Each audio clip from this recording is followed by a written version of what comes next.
Cole was walking down Maple Avenue in the middle of a quiet Tuesday afternoon, carrying everything he owned from that hospital. Then the sky cracked open with the thunder of rotor blades. 3 black helicopters descended onto the empty field beside the road.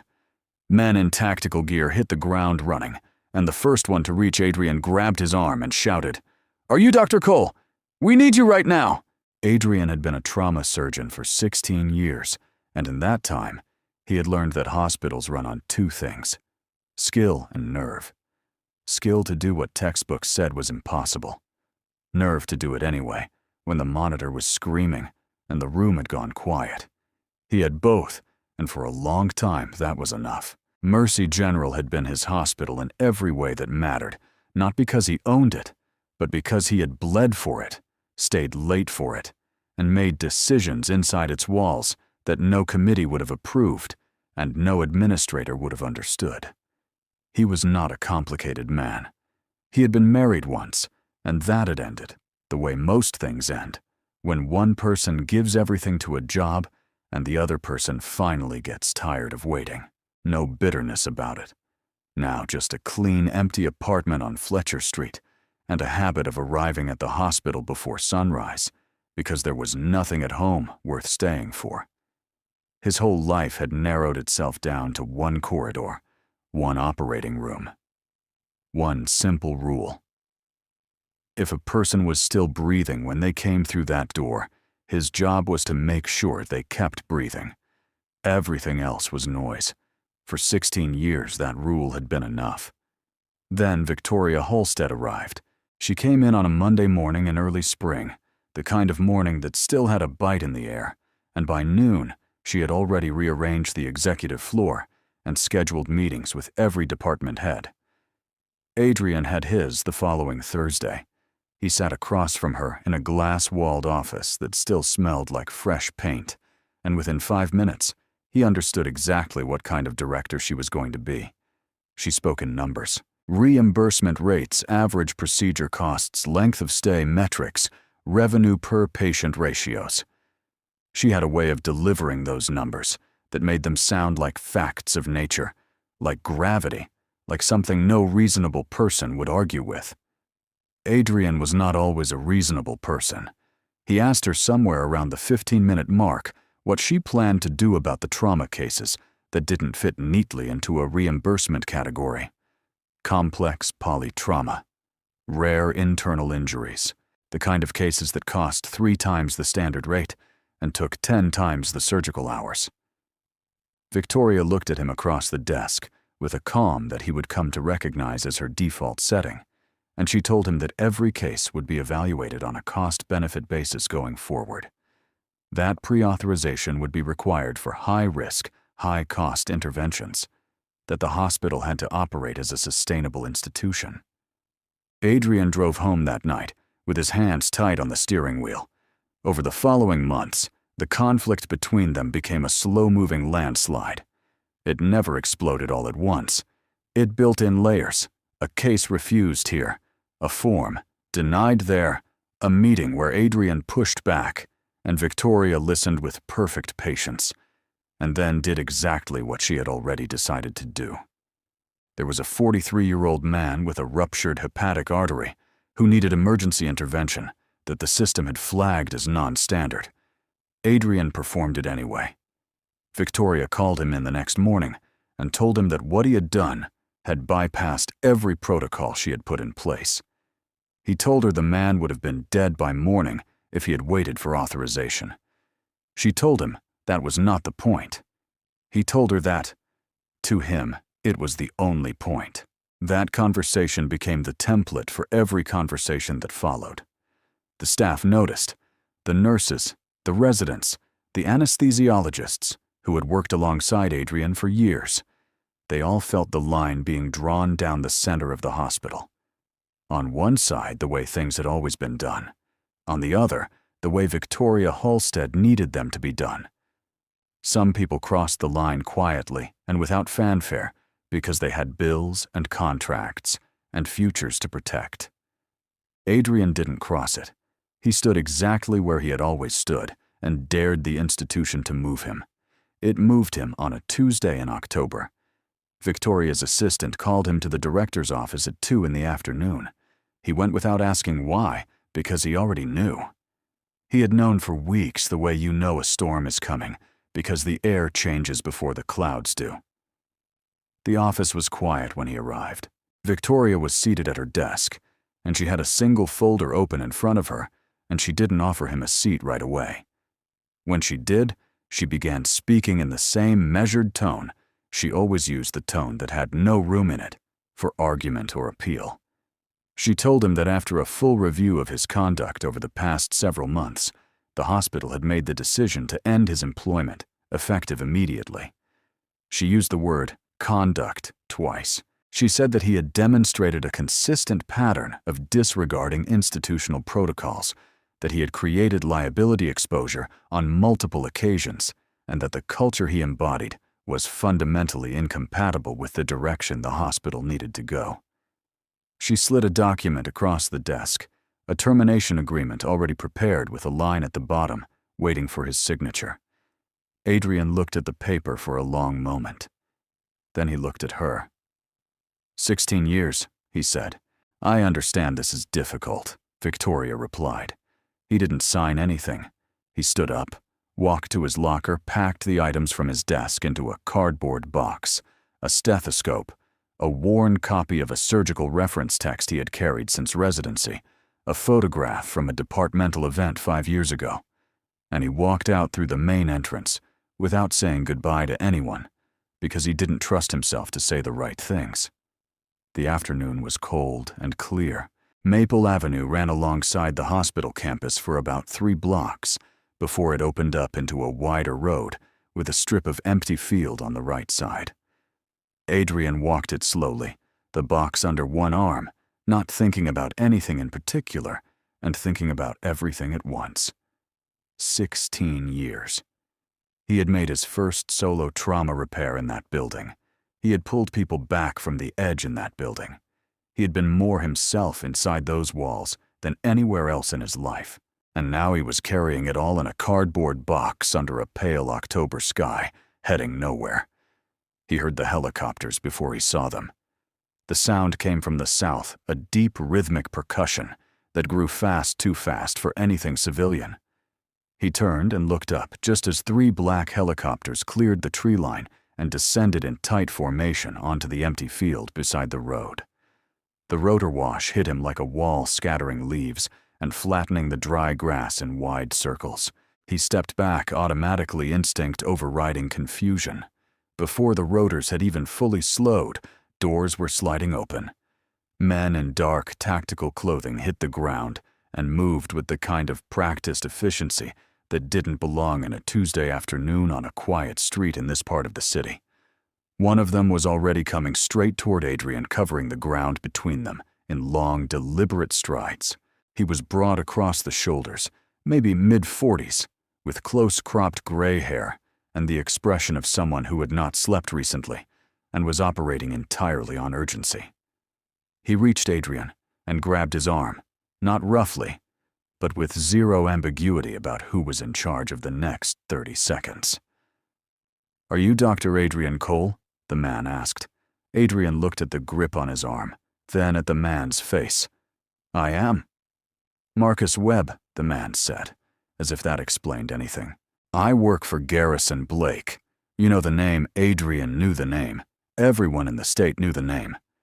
Garrison Blake had built a logistics and infrastructure empire over the past 3 decades that had reshaped half the regional economy. His name was on 2 hospital wings in neighboring counties, a research foundation, and about a dozen other things that required more money than most people could imagine. "Blake was in a vehicle accident 90 minutes ago," Marcus said, "already moving, already." Steering Adrian toward the nearest helicopter without quite waiting for an answer. "Internal trauma. Our medical team stabilized him on site, but he needs surgery. Our people tell us it's a hepatic and diaphragmatic injury with vascular involvement, and that there are maybe 4 surgeons in the state who have performed this specific repair under emergency conditions." Adrian didn't move toward the helicopter yet. Then call one of the other 3. We did. Marcus met his eyes directly. 2 are currently in surgery. 1 is in Europe. You're here. You're the one who's here. The man's voice didn't waver, but something in it acknowledged what it was asking. Dr. Cole, I know what happened this afternoon. I know you just walked out of that hospital, and I am standing here anyway, asking you. The rotors were still spinning. The field smelled like cut grass and jet fuel. Adrian looked down at the cardboard box in his arms, everything that was left of 16 years. And then he looked at the helicopter, and then he looked back at Marcus Webb's face. There was no calculation in what happened next. He didn't weigh his anger against his conscience or his pride against his training. It wasn't that complicated. It had never been that complicated. A man was bleeding out somewhere, and Adrian Cole was a trauma surgeon. That was the whole equation. He set the cardboard box down on the ground beside the road. Tell me everything you know about the injury on the way, he said, and walked toward the helicopter. The helicopter lifted before Adrian had fully buckled in. Marcus Webb sat across from him with a tablet already open, and for the next 11 minutes, which was how long the flight took, he spoke without stopping, laying out everything their medical team had documented at the scene. Vehicle collision on a rural highway, high-speed impact on the driver's side. Blake had been conscious at first, then deteriorated fast. The field team had gotten 2 large-bore IVs and pushed fluids, and kept him stable enough to transport. The imaging done at the site, portable ultrasound, limited but functional, showed free fluid in the abdomen, and what their physician suspected was a combined hepatic laceration and diaphragmatic tear, with involvement of at least 1 major vessel. Adrian listened without interrupting. He asked 2 questions. The first was about blood pressure trends over the 90 minutes since the accident. Marcus read the numbers from the tablet, and Adrian didn't like what he heard: a slow but consistent decline, that the fluids were only partially correcting, which meant the bleeding hadn't stopped. The second question was about what surgical resources would be available at the facility. Marcus told him that Blake maintained a private medical setup at his estate outside the city, a room that had been built to full surgical suite specifications after a health scare several years ago. Staff on retainer equipment, up-to-date, anesthesiologist already on site. Adrian looked out the window at the landscape moving beneath them and said nothing more for the rest of the flight. The estate came into view as the sun was dropping toward the tree line, a large property set back from a private road, the main house visible in the distance, but the helicopter descending toward a secondary structure closer to the landing pad. 2 people in scrubs were already waiting outside when the rotor slowed. Marcus moved quickly, and Adrian moved with him, and within 4 minutes of landing, he was inside and washing his hands at a scrub sink that was better equipped than half the hospitals he had rotated through during his residency. The anesthesiologist was a woman named Dr. Sandra Holt, composed efficient with the kind of quiet competence that Adrian recognized immediately as someone who had worked high-pressure cases before. She gave him a fast briefing on Blake's current status as he gowned up. Blood pressure was holding at the low end of acceptable. Heart rate elevated. 2 units of packed red cells already running. The portable CT. They had managed a compact machine that should not have existed outside a major medical center, but apparently did. When you had Garrison Blake's resources had confirmed what the ultrasound had suggested: a grade 4 hepatic laceration, a posterior diaphragmatic tear, and what appeared to be involvement of the right hepatic vein. Adrian read the images himself. He stood at the monitor for 90 seconds, not moving, taking in every slice of the scan with the focused attention of someone translating a language they had spent their entire career learning. When he turned away from the screen, his expression had not changed, but something behind his eyes had recalibrated. "This is more complex than what your team described in the field," he said to Sandra. "The venous involvement changes the approach. I need to know the exact volume of crystalloid they pushed before the blood products, and I need you to be prepared for significant intraoperative hemorrhage." Sandra had the numbers ready. She had, it became clear, already been thinking about the hemorrhage. "Understood," she said. "What's your plan?" "We control the hepatic bleeding first. Pack and assess the diaphragm. If the vein is lacerated rather than transected, we repair. If not, we manage and stabilize until he can be transferred to a full trauma center for definitive care." He looked at the two scrub technicians standing ready on the other side of the room. "Everyone clear on what we're doing?" They were. He went in. The first 40 minutes of the operation went the way Adrian had planned. He worked with the kind of economy that came from having done this long enough that his hands knew the moves before his mind had finished issuing the instructions. The hepatic laceration was severe. The imaging had not understated that, but the bleeding was controllable with the right technique and the right pressure. And he worked steadily, calling for instruments in a low, even voice, keeping the rhythm of the room calm, because a calm room made fewer mistakes. Sandra kept Blake's pressure in a range Adrian could work with. The technicians were good. For a private facility assembled under emergency conditions, the setup was better than it had any right to be. Then he reached the diaphragmatic tear. What the CT had shown as a clean posterior defect was in the direct view something considerably worse. The tear extended further laterally than the imaging had captured, and at its edge, right at the margin where the diaphragm met the vascular structures above, there was hemorrhage that had been partially tamponated by surrounding tissue.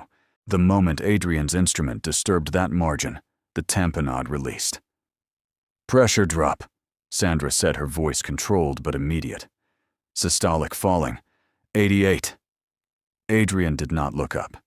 "Suction. I need a clear field. Now." The next several minutes compressed into the particular kind of time that only exists inside an operating room, when something has gone wrong and every second is a decision.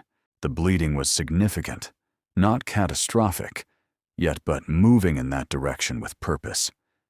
The right hepatic vein was involved exactly as he had feared, and the access was complicated by the position of the tear and the swelling in the surrounding tissue. He called for a different retractor. He repositioned. He made a judgment call about the angle of approach that was not in any textbook, because the situation on the table was not in any textbook. "Systolic at 79, Sandra reported. One of the scrub technicians, a younger man named Ryan who had been steady all night, shifted his weight and said too quietly for it to be a statement and too loudly for it to be just a thought. "We might need to consider." "We're not stopping," Adrian said, not harshly, just with complete finality. "Push the second unit faster. Sandra, I need his pressure back above 90, and I need 3 minutes." "Working on it," Sandra said. The room held that particular quality of silence that has nothing to do with the absence of sound monitors, beeping instruments, moving the ventilator cycling, and everything to do with the absence of certainty. Everyone in that room was doing their job, and simultaneously watching a man hover at the edge of something irreversible, and there was nothing anyone could do about it, except the person with his hands inside the chest cavity. Adrian was aware of all of it. He was aware of the pressure numbers Sandra was calling out, aware of Ryan's tension on the other side of the table, aware of the fact that Marcus Webb was somewhere outside that door, waiting on a result that Adrian could not promise. And somewhere underneath all of that awareness, like a sound coming through a wall, he could hear Victoria Halstead's voice from that morning. Not the specific words. He had stopped listening carefully to the specific words somewhere around month 3 of their conflict, but the tone. The tone that said he was the problem. That the way he worked, the way he made decisions, the weight he gave to what happened on that table over what appeared on a spreadsheet, that all of it was the problem. That he did not fit. He had spent 16 years fitting himself to that operating room, to the particular demands of the moment, when a person was losing their grip on being alive and someone had to be the thing that held. He pushed the voice back, and he looked at the field in front of him. The right hepatic vein had a partial laceration not a full transection. That mattered. A full transection at that location without a full surgical team and a perfusionist and a bypass circuit was not survivable in this room. A partial laceration repaired with precision and speed was a different conversation.